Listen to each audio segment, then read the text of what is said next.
Radhe Radhe, welcome to religion of সনাতন channel. তো কথা হচ্ছে, আমি আপনাদের সাথে একটা বিষয় শেয়ার করছিলাম যে আমি একটা প্রিন্ট আউট করছি যে আমাদের কোন সময় কি বলা উচিত। প্রতিদিন ডেলি যে অ্যাক্টিভিটিস থাকে, অ্যাক্টিভিটিসগুলোর পূর্বে আমাদের কি মন্ত্র বলা উচিত বা প্রয়োজনীয় মন্ত্রগুলো কী, এটা নিয়ে আমি MS ওয়ার্ডে একটা শিট তৈরি করছিলাম, যেটা অলরেডি আমার ফেসবুক এবং ইউটিউবে আমি পোস্ট করছি। তো সেই বিষয়টি নিয়ে আমাদের এখানে প্রতিষ্ঠানের একজন স্যার রয়েছে, তার স্যারের সাথে আমি ওই বিষয়টা ডিসকাস করলাম এবং ওনাকে আমি একটা গিফট করলাম এই বিষয়টা। এখন ওনার এটা কেমন লাগলো তার অনুভূতি আমরা এখন শুনবো। কি স্যার বলেন? ধন্যবাদ স্যারকে। আসলে আমি সবাইকে আমার আন্তরিকভাবে শুভেচ্ছা জানাই যে আমাদের হিন্দু ধর্মের একটা সিস্টেম হচ্ছে, আমরা অনেকে ছোট থেকে পড়াশোনা করি, অনেক ডিগ্রি অর্জন করি, কিন্তু আসলে আমাদের ধর্মীয় যে কালচারগুলা, এই কালচারগুলা অ্যাক্টিভিটিগুলো আমরা পাই না।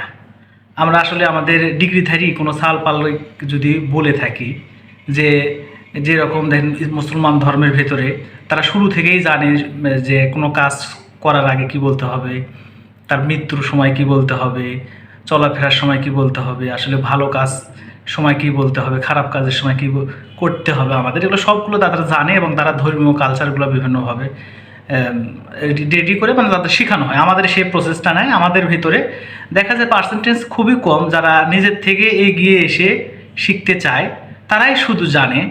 তাছাড়া ওইভাবে কেউ জানার আগ্রহ প্রকাশ করে না। তারপরেও সেটা কর্মজীবনে, শিক্ষা জীবন থেকে কর্মজীবনে যায়, তারপরে কর্মজীবন থেকে তারা বিভিন্ন পার্সোনালের সঙ্গে জড়িয়ে যায়, সময় ওইভাবে হয়ে ওঠে না। সেই সময়ে তারা আসলে কি করবে, কোথায় যাবে না যাবে এটা ভাবতে পারে না।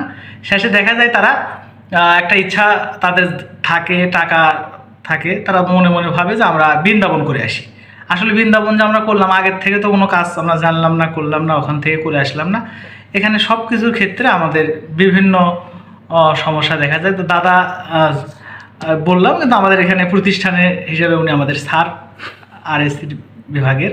কিন্তু স্যারকে অনেক ধন্যবাদ যে এই জিনিসগুলো আমাদের মাঝে তুলে ধরেছে, এবং এই জিনিসগুলো যদি আমরা ফলো করে থাকি মোটামুটি ধর্মীয় দিক থেকে, এবং আমাদের যে আসলে পুণ্য লাভের একটা ফল আমরা ভোগের চেষ্টা করি, যে আমরা ভালো কর্মের সঙ্গে যুক্ত থাকতে চাই, আমরা স্বর্গীয় যেতে চাই, স্বর্গে যেতে চাই। এই বিষয়ে পরে শোনাই।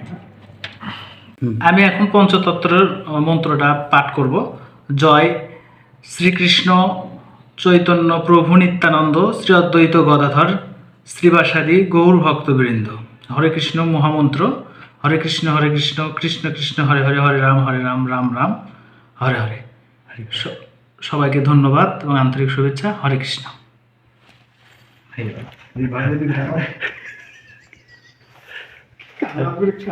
হরে কৃষ্ণ। তো কথা হচ্ছে, অবশ্যই চ্যানেলটি সাবস্ক্রাইব করবেন নতুন হলে, হ্যাঁ, আর সবার সাথে শেয়ার করবেন।